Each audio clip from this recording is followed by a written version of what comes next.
overview of sorting. In computer science or mathematics, sorting is an algorithm that shows the list of elements in a certain order.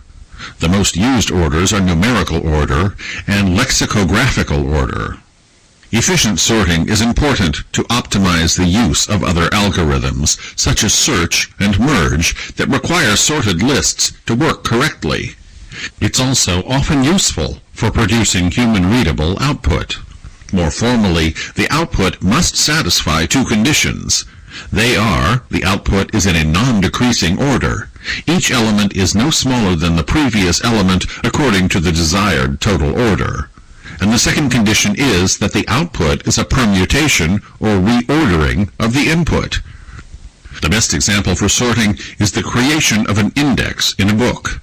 On certain pages, the user inserts a mark and a keyword, and the word processor must sort all the keywords alphabetically in order to create the alphabetized list of words in the book's index. The way that sorting algorithms work can be understood if we simplify the task and reduce it to the problem of sorting numbers.